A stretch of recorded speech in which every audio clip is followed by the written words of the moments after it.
So guys, good morning. I-reveal natin ngayon yung yung dating video ko na nagpa-tubeless ako ng aking gulong sa huli. Kung ano yung performance niya, anong epekto, ipapakita ko sa inyo guys. So ito na siya guys. Simula nung naipalitan ko na to siya ng tubeless, wala siyang bad niya nangyari or bumigay siya. Chinik ko rin yung niya, yung mga radyos, wala ring singaw. Tsaka hindi rin ako nakadagdag niya ng hangin. Matigas pa rin siya. Nakatakbo na siya ng almost 600 kilometers. So maganda yung niya, yung performance niya. Ito siya guys.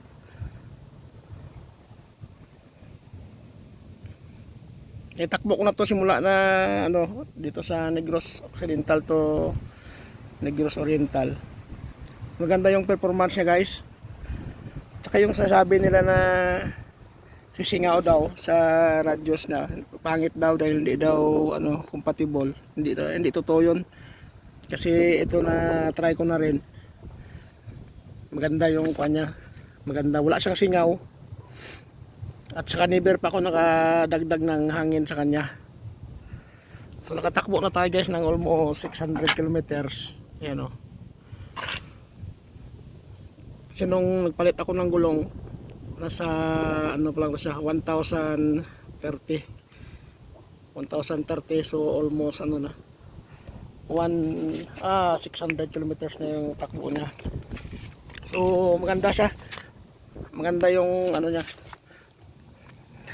Advice ko lang, pag magpagawa kayo ng ganito, magpa-tubeless kayo, nyo muna, paalay nyo muna yung radios, paalayin nyo muna para iba kasi yung tubeless at saka sa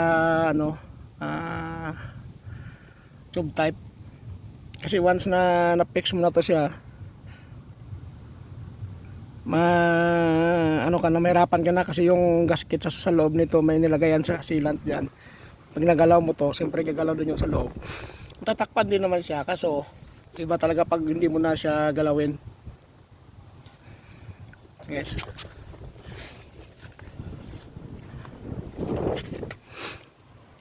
Ito pala guys ay City 150 na badya.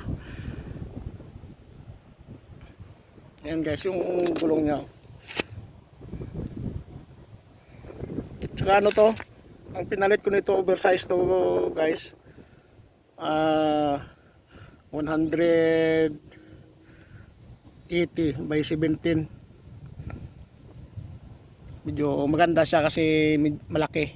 Pag nag-tubeless kayo, dapat ang suggest ko lang, dapat mas malaki kasi tubeless na siya. Maganda yung play niya sa pag tumatakbo na siya, maganda. Ayan. So yung sa harap, papalitan din natin yan. Sunod na siguro. Sayang kasi pag pagpapalitan natin na makapal pa. Sayang kasi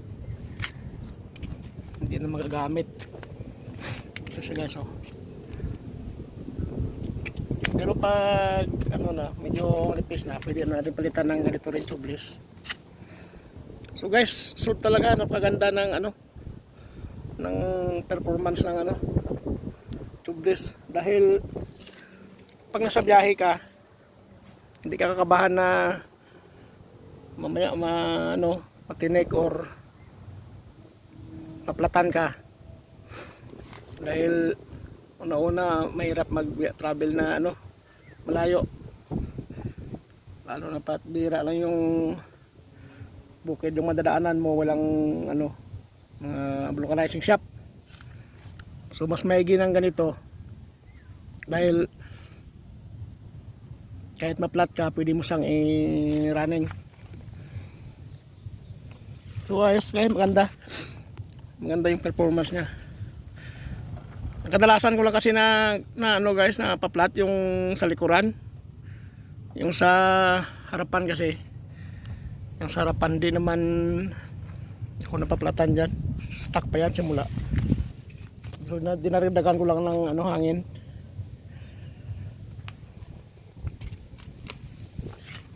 So ito siya guys, oh.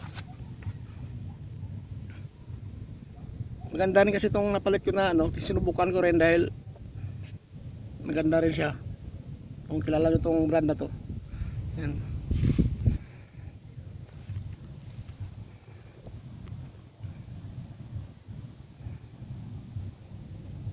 So yun lang mga kabukid. Pinakita ko lang sa inyo yung ano, review ng aking pinagawa na, kasi mas marami din kasi yung gusto na experience na kung ano nang nangyari after magamit.